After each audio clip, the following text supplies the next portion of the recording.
Hi students, welcome back to our channel निटोलॉजी। तो chapter 2 biological classifications के हम लोगों ने कंप्लीट चैप्टर के लेक्चर्स कंप्लीट कर लिए थे। ठीक है, तो आज हम उसका वर्कआउट सीरीज करने जा रहे हैं चैप्टर 2 बायोलॉजिकल क्लासिफिकेशन का। तो बिना कोई टाइम वेस्ट किए चलिए डायरेक्टली चलते हैं क्वेश्चंस पे। जितने भी क्वेश्चंस हैं मैं आपको बता दूं, ये एनसीईआरटी लाइंस के क्वेश्चन है प्लस पीवाईक्यू दोनों इंक्लूडेड है, इसमें कॉम्बो है। पीवाईक्यूज का प्लस आपके बुक का, दोनों का मैंने कॉम्बो बना के मैंने क्वेश्चंस बनाए हैं और ये हैंड रिटन क्वेश्चंस है। मीन्स मैंने खुद एनालाइज करके टॉपिक वाइज स्टार्टिंग से मैंने सारे क्वेश्चंस लिए हैं जो कि बहुत ज़्यादा इंपॉर्टेंट है। इसको आप स्किप एकदम ना करें। तो चलते हैं क्वेश्चंस की ओर। पहला क्वेश्चन है हमारा, earliest to attempt scientific basis for classification. हमारा पहले ही पेज में पहले जो था, हम आपको मैंने मार्क भी कराया था कि सबसे पहले जो है साइंटिफिक बेसिस ऑफ क्लासिफिकेशन कौन दिया था, लिनियस, अरिस्टोटल, क्यूवियर या डार्विन। तो सबसे पहले earliest scientific basis of classification कौन दिया था, अरिस्टोटल। ठीक है, moving to next question. Next question है हमारा, Aristotle classified the plants into. Aristotle तो पहले साइंटिफिक क्लासिफिकेशन तो दिया है, तो वो क्या किया था, प्लांट्स को क्लासिफाई किया था। तो Aristotle classified the plants into, plants को वो किस किस में कैटेगराइज किया था, क्लासिफाई किया था, photosynthetic and non photosynthetic, tree, shrub and herb, climbers and tree, unicellular and multi cellular. इसका करेक्ट ऑप्शन आंसर होगा ट्रीज, सर्ब्स एंड हर्ब्स। तो अरिस्टोटल जो था प्लांट्स को क्लासिफाई किया था ट्रीज में, सर्ब्स में एंड हर्ब्स में। Moving to next question, system of classification used by Linnaeus was. Aristotle के बाद लिनियस आया था हमारा, तो सिस्टम ऑफ क्लासिफिकेशन जो लिनियस यूज किया था वो कौन सा था, natural classification, artificial classification, phylogenetic system या सेक्सुअल सिस्टम। तो हमारा जो लिनियस क्लासिफिकेशन किया था उसको हम लोग आर्टिफिशियल सिस्टम बोलते हैं। ठीक है, जिसके अंदर प्लांटी और एनिमेलिया जो आया था। फाइव किंगडम क्लासिफिकेशन कौन दिया था, कौन सा साइंटिस्ट दिया था, Linnaeus, Aristotle, R H. Whittaker, Darwin. तो फाइव किंगडम क्लासिफिकेशन कौन दिया था, आर.एच. व्हिटेकर दिया था 1969 में। तो इसका ऑप्शन, करेक्ट ऑप्शन क्या हो जाएगा, 3। ये एनसीईआरटी का क्वेश्चन, मतलब एनसीईआरटी लाइंस के क्वेश्चन है। ठीक है, moving to next. Five kingdom classification जो आर.एच. व्हिटेकर दिया था, five kingdom classification by R H. Whittaker is not based on. ये देखिए 2002 में भी आया हुआ है, 2014 में भी आया और एनसीईआरटी का तो ये लाइन है ही। तो बोल रहा है फाइव किंगडम क्लासिफिकेशन जो आर.एच. व्हिटेकर का, वो किस पे बेस्ड नहीं है। पहला है presence and absence of well defined nucleus, दूसरा है मोड ऑफ रिप्रोडक्शन, तीसरा है mode of nutrition and D option है कॉम्प्लेक्सिटी ऑफ बॉडी ऑर्गेनाइजेशन। तो कौन सा ऑप्शन पे बेस्ड नहीं है, मतलब आर.एच. व्हिटेकर क्लासिफिकेशन जो है कौन से गिवन ऑप्शंस पे बेस्ड नहीं है। तो मोड ऑफ न्यूट्रिशन पे तो था ही, ठीक, कॉम्प्लेक्सिबिलिटी ऑफ बॉडी ऑर्गेनाइजेशन ये भी होगा, presence and absence of well defined nucleus ये भी होगा, मोड ऑफ रिप्रोडक्शन नहीं होगा। करेक्ट ऑप्शन आपका यही होगा, मतलब इस पे बेस्ड नहीं है। जनरली क्या था, फाइव किंगडम ऑफ क्लासिफिकेशन जो था आर.एच. व्हिटेकर का, वो क्या बताता था कि उसमें सेल स्ट्रक्चर आ रहा था। सेल स्ट्रक्चर मतलब क्या हुआ, presence and absence of well defined nucleus. ठीक है, तो उसी सेल स्ट्रक्चर के अंदर आता था। दूसरा बॉडी ऑर्गेनाइजेशन, तो कॉम्प्लेक्सिटी ऑफ बॉडी ऑर्गेनाइजेशन। तीसरा था मोड ऑफ न्यूट्रिशन है। चौथा रिप्रोडक्शन था लेकिन मोड ऑफ रिप्रोडक्शन नहीं था। ठीक है, इसीलिए मोड ऑफ रिप्रोडक्शन को करेक्ट माना जाएगा। और पांचवा हमारे क्या था, फिलोजेनेटिक रिलेशनशिप्स। चलिए moving to next question, maximum nutritional diversity is found in which group. बोल रहा है सबसे ज़्यादा न्यूट्रिशनल डाइवर्सिटी कौन सी ग्रुप में है, मतलब खाने का तरीका जो है अलग अलग डाइवर्सिटी का किस में पाया जाता है। तो सबसे ज़्यादा जो होता है वो मोनेरा में होता है। क्यों, क्योंकि मोनेरा में जो टेबल जो आपको मैंने 2.1 टेबल था उसमें ये क्वेश्चन दिया हुआ है, मतलब ये क्वेश्चन जनरली टेबल से बना हुआ है। मोनेरा में क्या था, ऑटोट्रॉपिक भी था, कीमोसिंथेटिक भी था, फोटोसिंथेटिक भी था, हेटरोट्रॉप था, सेप्रोट्रॉप था, उसके बाद पैरासिटिक था। तो ये सारा जो है मोनेरा के अंदर आता था। बाकी प्रोस्टिटा, फंगाई, एनिमेलिया और एनिमेलिया जो था वो सब में ऑटोट्रॉप्स ऐसे करके था। लेकिन सबसे ज़्यादा जो न्यूट्रिशनल डाइवर्सिटी है वो मोनेरा के अंदर में ही देखा जाता है। ये आपका टेबल से क्वेश्चन बना हुआ है, इसीलिए बोला जाता है कि एनसीईआरटी का हर एक लाइन और हर एक टेबल इंपॉर्टेंट है। अब next question, an important criteria for modern day classification is, ये एनसीईआरटी डेप्थ का है, मतलब एनसीईआरटी से थोड़ा घुस के क्वेश्चन ये पूछा हुआ है, घुसा के आंसर पूछा हुआ है, ठीक है, मतलब इन डेप्थ डायरेक्टली एनसीईआरटी से नहीं है, 1991 में है, लेकिन ये हमको थोड़ा क्वेश्चन रेलिवेंट लगा इसलिए मैंने ले लिया है। तो बोल रहा है इंपॉर्टेंट क्राइटेरिया क्या है मॉडर्न डे क्लासिफिकेशन के लिए, resemblance in morphology, anatomical and physiological traits, breeding habitats and presence of and absence of notochord. तो ब्रीडिंग हैबिटेट्स तो होगा नहीं, साफ इसको नेग्लेक्ट कर सकते हैं। Presence and absence of notochord ये भी नहीं होगा, मॉडर्न डे क्लासिफिकेशन में इसको इंक्लूड नहीं करते हैं। बचा दो, मॉर्फोलॉजी और एनाटॉमिकल एंड फिजियोलॉजिकल ट्रेट्स। तो मॉर्फोलॉजी के हिसाब से भी उतना क्लासीफाई नहीं करते हैं, क्योंकि पहले जो था लीनियस किया था, फिर अरिस्टोटल किया था, वो क्या था मॉर्फोलॉजी के हिसाब से ट्रीज सर्व्स एंड हर्ब्स में मान लिया था, तो उसको एडिक्वेट नहीं माना गया जैसे जैसे आगे चलते गया। तो एक ही ऑप्शन बचता है हमारा एनाटॉमिकल एंड फिजियोलॉजिकल ट्रेट्स, तो करेक्ट ऑप्शन होगा हमारा बी। ये थोड़ा एनसीईआरटी डेप्थ क्वेश्चन था, ठीक है, तो मैंने आपको क्लियर करा दिया। Phylogenetic system of classification is based on, phylogenetic system, जो हमारा फिलोजेनेटिक सिस्टम था, फिलोजेनेटिक रिलेशनशिप जो आर.एच. व्हिटेकर के क्लासिफिकेशन के अंडर आया था, तो बोल रहे हैं जो आपका फिलोजेनेटिक सिस्टम है वो किसके अंदर आता है, किस पे बेस्ड है, मॉर्फोलॉजिकल फीचर पे, केमिकल कॉन्स्टिट्यूएंट्स पे, फ्लोरल कैरेक्टर्स पे या इवोल्यूशनरी रिलेशनशिप पे। ये आपके किंगडम मोनेरा के 4 लाइन ऊपर में था ये क्वेश्चन का जो दिया हुआ है, क्वेश्चन का आंसर मैंने मार्क भी कराया था आपको। तो फिलोजेनेटिक रिलेशनशिप जो है इवोल्यूशनरी रिलेशनशिप के बेस्ड होता है। Option D is correct, NCERT का है, 2009 में भी ये क्वेश्चन आया हुआ है। Moving to next question, which of the following is correctly match, बोल रहे कौन सा फॉलोइंग में करेक्टली मैच किया हुआ है। ये आपका क्वेश्चन किसका है, आपका आर्कीबैक्टीरिया का क्वेश्चन है, ठीक है, उसमें हेलोफाइल्स था, थर्मोसोडोफाइल्स था, मिथेनोजेंस एंड काइनोबैक्टीरिया, ठीक है, ये मोनेरा के अंडर का क्वेश्चन है। बोल रहे हेलोफाइल्स हॉट स्प्रिंग होता है, विच ऑफ द करेक्टली मैच बोल रहे हैं, करेक्ट मतलब कौन करेक्ट मैच किया है, हेलोफाइल्स हॉट स्प्रिंग नहीं, गलत है। हेलोफाइल्स क्या होता है, साल्टी एरिया वाला होता है। थर्मोसोडोफाइल्स क्या होता है, सॉल्टी एरिया नहीं, हॉट स्प्रिंग, मतलब ये दोनों को उल्टा कर दिया गया, मतलब ये अगर यहाँ रहता, ये अगर यहाँ रहता तो करेक्ट होता, लेकिन ये दोनों अभी रॉन्ग है। उसके बाद मिथेनोजेंस, गर्ड्स ऑफ रूमिनेंट्स, रूमिनेंट्स क्या होता है, जो घास वास खाता है, जैसे जितने भी कैटल हो गए, गाय भैंस, वो सबको रूमिनेंट्स बोला जाता है, तो वो लोग के गट में मिथेनोजेंस पाया जाता है। हाँ, ये करेक्ट ऑप्शन है, मिथेनोजेंस हमारे गट्स ऑफ रूमिनेंट्स में पाया जाता है। रूमिनेंट्स एक टाइप का एनिमल होता है जो घास खाता है, ठीक है, तो उसको रूमिनेंट्स बोलते हैं। जो भी घास खाने वाला एनिमल है वो सब रूमिनेंट्स के अंदर में आता है, उसको गट्स ऑफ रूमिनेंट्स मतलब उसके गट में पाया जाता है रूमिनेंट्स के, ये करेक्ट ऑप्शन है। काइनोबैक्टीरिया हेटरोट्रॉपिक बैक्टीरिया नहीं, हेटरोट्रॉपिक बैक्टीरिया नहीं होता है। काइनोबैक्टीरिया क्या होता है, ऑटोट्रॉपिक बैक्टीरिया होता है। तो ये ऑप्शन भी गलत है, ये भी गलत है, ये भी गलत है, ये करेक्टली मैच दिया हुआ है। ये एनसीईआरटी 2019 का क्वेश्चन है, एनसीईआरटी का है, और 2019 में भी ये क्वेश्चन आया हुआ है। चलिए moving to next question, I hope यहाँ तक आप सब क्लियर होंगे।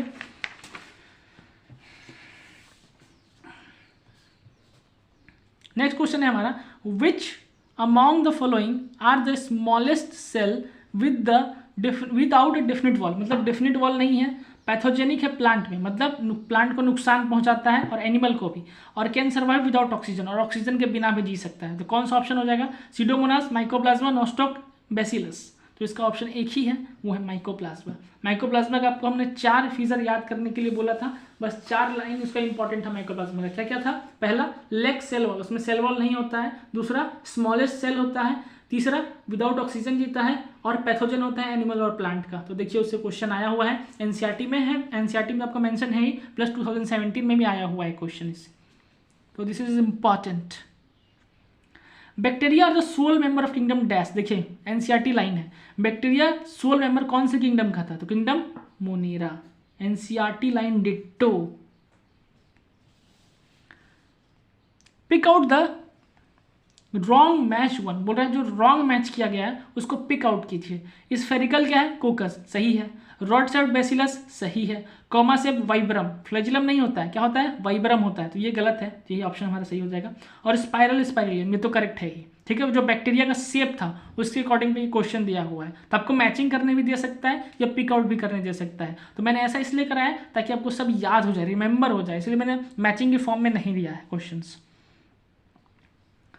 मिथेनोजेंस बिलोंग्स टू, मिथेनोजेंस दो बैक्टीरिया था रूमिनेंट ऑफ गट्स में जो मिलता था, जो बायोगैस बनाता है, वो किस पे बिलोंग करता है, किसके अंडर में आता है, eubacteria, archaebacteria, dinoflagellates, slime mould. 2016 का भी क्वेश्चन है और एनसीईआरटी में तो दिया ही है। तो मिथेनोजेंस जो है आर्की बैक्टीरिया के अंदर में आता है, आर्कियोबैक्टीरिया के अंदर में क्या क्या था हमारा, जैसे हमारा मिथेनोजेंस था, उसके बाद साल्टी एरिया वाला हेलोफाइल्स था, हॉट स्प्रिंग वाला थर्मोएसिडोफाइल्स था, तो ये सब आता है हमारे आर्कियोबैक्टीरिया के अंदर।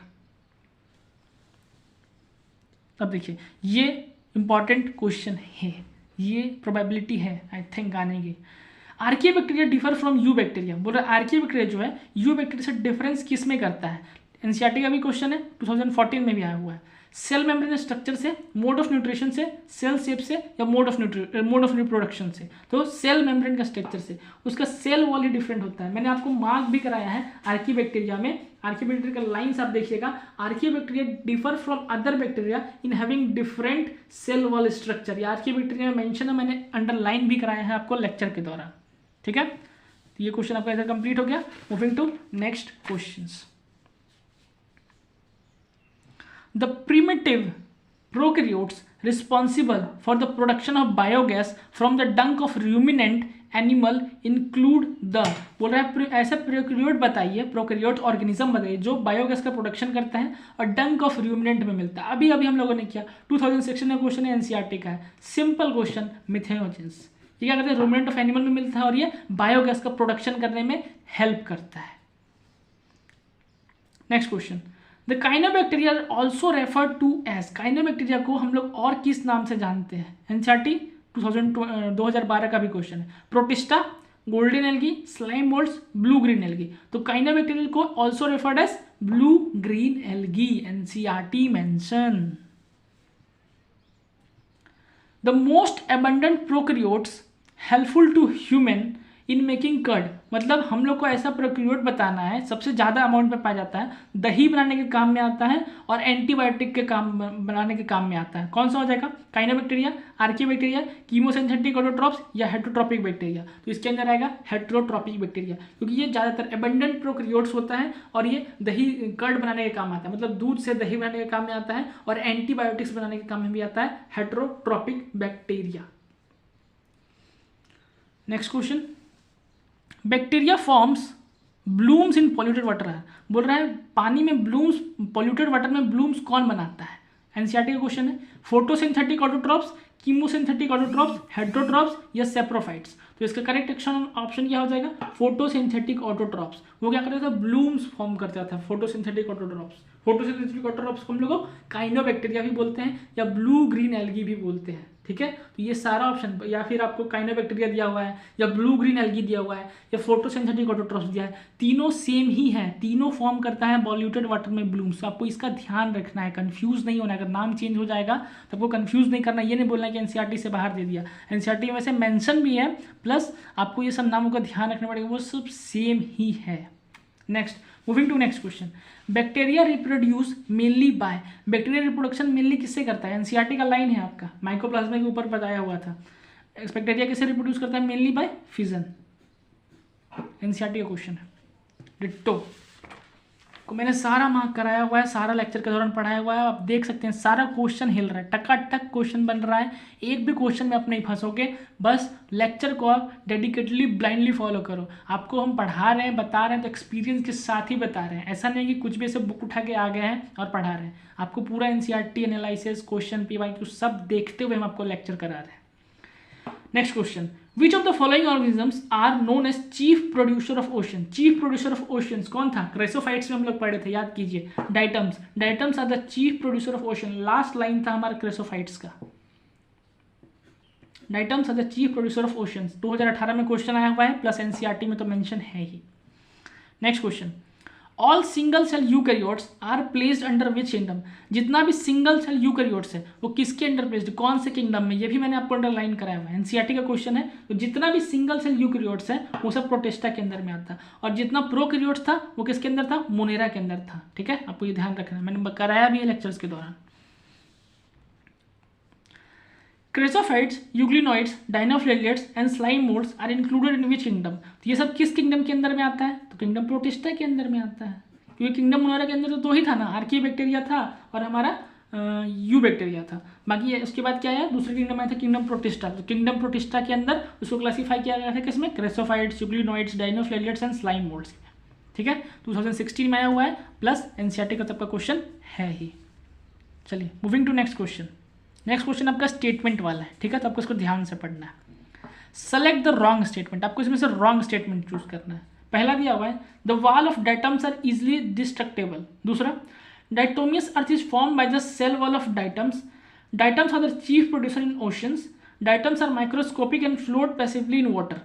चीफ प्रोड्यूसर इन ओशन, ये तो सही है, अभी अभी हम लोग ने बनाया, यहाँ पे क्वेश्चन बनाया था ऊपर फर्स्ट में 2018 वाला। Diatoms are microscopic and float passively in water, ये भी करेक्ट है। Diatomaceous earth is form by cell wall of diatom, ये भी सही है। डाइटोमियस अर्थ बनाता था, जो सोप लाइक बॉक्स होता था, तो डाइटोमियस अर्थ सिलिका सेल से मिलकर बनाता था हमारा क्या, डाइटोमियस अर्थ, जो ग्रिटिंग के काम में आता था, बहुत ग्रिटी होता था, मतलब थोड़ा उखड़ा होता था, तो पॉलिशिंग के काम में आता था, और filtration of oil and syrup के काम में आता था, ठीक है। तो ये तीनों ऑप्शन सही है। The wall of diatoms are easily destructible, ये रॉन्ग है, वो जल्दी नहीं टूटता है, डिस्ट्रक्टेबल नहीं होता, बहुत हार्ड होता है, बहुत स्ट्रॉन्ग होता है, तो ये हमारा रॉन्ग स्टेटमेंट है। रॉन्ग स्टेटमेंट हम लोग को बताना था, ये सब स्टेटमेंट करेक्ट है, ये रॉन्ग स्टेटमेंट है, तो करेक्ट ऑप्शन हमारा यही होगा कि ये रॉन्ग पूछा था हम लोग से। In which of the group of organism the cell wall form two thin overlapping cell which fit together। वही बोल रहा है, ऐसा कौन सा ऑर्गेनिज्म है जिसका सेल वाल है ओवरलैप करता है सेल, जैसे फिट टुगेदर, जैसे सोप बॉक्स की तरह, जैसे हमारा साबुन का बॉक्स होता है उसकी तरह two thin overlapping cell with fit together. किसके अंडर में आता है, क्रेसोफाइट्स का, और क्रेसोफाइट्स का भी कौन, तो डाइटम्स, ठीक है। ये भी एनसीईआरटी का क्वेश्चन था, 2015 में भी ये question. Next question, which one of the following is correct statement. 2022 का लेटेस्ट क्वेश्चन है ये। इसमें क्या बोल रहा है कि कौन सा करेक्ट स्टेटमेंट है। पहला पढ़िए, mycoplasma has DNA, ribosome and cell wall. ये तो रॉन्ग है, रॉन्ग स्टेटमेंट है हमारा। क्यों, क्योंकि माइकोप्लाज्मा का सेल वॉल तो होता ही नहीं है, तो DNA, ribosome and cell wall कहाँ से हो जाएगा, उसमें है ही नहीं, रॉन्ग आंसर। दूसरा, cyanobacterial group of autotrophic organism, cyanobacteria autotrophic organism होता है, ये तो सही है, और क्लासिफाइड अंडर किंगडम मोनेरा, ये भी सही है। तीसरा, बैक्टीरिया एक्सक्लूसिवली हेटरोट्रॉपिक ऑर्गेनिज्म, नहीं, बैक्टीरिया एक्सक्लूसिवली मतलब कि सिर्फ वही हेटरोट्रॉपिक होता है, नहीं ऐसा नहीं है, बैक्टीरिया ऑटोट्रॉपिक भी होता है, ठीक है, हेटरोट्रॉपिक भी होता है, दोनों होता है, कीमोसिंथेटिक भी होता है, तो एक्सक्लूसिवली हेटरोट्रॉपिक नहीं होता है, तो ये क्या हो जाएगा, रॉन्ग हो जाएगा। स्लाइम मोल्ड्स आर सेप्रोफाइटिक, ये तो सही है, लेकिन बोला है क्लासिफाइड अंडर किंगडम मोनेरा, नहीं ये गलत है। किसके अंदर आता है स्लाइम मोल्ड्स, फंगाई के अंदर, तो हमारा ऑप्शन करेक्ट क्या हो जाएगा, ऑप्शन बी, ऑप्शन बी हमारा करेक्ट ऑप्शन हो जाएगा। Moving to next question, red tides in sea are caused by, NCERT का लाइन है, रेड टाइड्स किससे होता है, तो हमारे डाइनोफ्लेजेलेट्स से होता है, और स्पेसिफिकली उसका नेम क्या हो जाएगा, तो गाइनोकुलेक्स, क्या, गाइनोकुलेक्स, स्पेलिंग लिख देते हैं आपका GONYAULAX, ये फॉर्म करता है डाइनोफ्लेजेलेट्स के अंदर, स्पेसिफिकली आंसर ये होगा, लेकिन रेड टाइड्स कौन करता है, डाइनोफ्लेजेलेट्स, ठीक है। Next question, which of the following है protein rich layer instead of cell wall. बोल रहा है सेल वॉल की जगह पे उसमें प्रोटीन रिच लेयर होता है, कौन से में, यूग्लिना, गाइनोकुलेक्स, प्लाज्मोडियम या डाइटम्स, तो इसका करेक्ट ऑप्शन होगा यूग्लिना। यूग्लिना किसके अंदर आता है, यूग्लिनोइड्स। यूग्लिनोइड्स क्या होता है, सेल वॉल की जगह पे प्रोटीन रिच लेयर होता है जिसको पेलिकल बोलते हैं, ठीक है, उसके अंदर में ये हमारा रहता है यूग्लिना। यूग्लिनोइड्स के अंदर यूग्लिना आता है, तो उसमें प्रोटीन रिच लेयर होता है जिसको पेलिकल बोलते हैं, यूग्लिना आता है, ठीक है, तो करेक्ट ऑप्शन हमारा यूग्लिना होगा। Moving to next question, the spores of slime moulds, जो हमारा स्लाइम मोल्ड था उसका स्पोर कैसे डिस्पर्स्ड होता है, वाटर से, इंसेक्ट से, एयर करंट या बर्ड्स। उसमें साफ साफ एनसीईआरटी में लाइन दिया हुआ है, लास्ट लाइन स्लाइम मोल्ड्स का, कि spores are dispersed by air currents, तो option C. Moving to next question, 2018 में भी ये क्वेश्चन आया हुआ है, और ये एनसीईआरटी थोड़ा इन डेप्थ बोलते हैं, लेकिन इसको हम लोग क्या बोलते हैं, एलिमिनेशन मेथड से इसको आराम से बना सकते हैं। देखिए कैसे बोल रहा है, ciliated differ from all other protozoans. Protozoans classify किया गया था 4 टाइप्स में, क्या क्या था हमारा, एमोबॉइड था, और फ्लैजिलेटेड था, सिलिएटेड था, और स्पोरोजोन्स था, ठीक है। तो बोल रहा है सिलिएटेड जो है बाकी प्रोटोजोन से कैसे अलग है। पहला option, using flagella for locomotion, नहीं, फ्लैजिला बाकी सब में भी था, एक में था, ठीक है, तो ये तो नहीं होगा। दूसरा, having contractile vacuole for removing axis water, नहीं, कॉन्ट्रेक्टाइल वैक्यूल तो हमारा पैरामीशियम में भी फाउंड होता था, जो दूसरे प्रोटोजोन्स के अंदर में आता था, तो ये भी नहीं होगा। Using pseudopodia for capturing prey, नहीं, सीडोपोडिया भी फॉस्फेट दूसरे में था, पैरामीशियम में था हमारा, तो सिलेटेड उससे अलग नहीं होगा, तो ये तीनों ऑप्शन तो होगा नहीं, तो लास्ट ऑप्शन क्या बचता है, हैव 2 टाइप्स ऑफ न्यूक्लियाई, तो इसी में वो डिफर करता है, लेकिन ये एनसीईआरटी में मेंशन नहीं है, आउट ऑफ एनसीईआरटी क्वेश्चन है, बट एलिमिनेशन मेथड के थ्रू हम लोग बना सकते हैं कि ये तीनों ऑप्शन तो होगा नहीं, क्योंकि तीनों ऑप्शन बाकी के प्रोटोजोन्स में पाया जाता है, तो यही होगा हमारा मतलब जो क्वेश्चन जो तीनों में मौजूद नहीं होगा, ये सबसे अलग हो जाएगा, तो हमारा करेक्ट ऑप्शन होगा डी, ठीक है। हम लोगों ने अभी तक इतना क्वेश्चंस कर लिया है, बाकी क्वेश्चंस भी हैं इसके पार्ट 2 आएगा, क्योंकि अभी सारे क्वेश्चन कंप्लीट करेंगे तो वीडियो बहुत लंबा हो जाएगा। बाकी क्वेश्चंस हम नेक्स्ट पार्ट 2 में कर लेंगे बायोलॉजिकल क्लासिफिकेशंस के लिए। आई होप सो आपको सारे क्वेश्चन क्लियर हो। किसी क्वेश्चन में आपको डाउट है तब कमेंट डाउन कीजिए, मैं आपका डाउट क्लियर करने की पूरी ट्राई करूँगा। बाकी तब तक मैं keep learning and keep smiling. Thank you.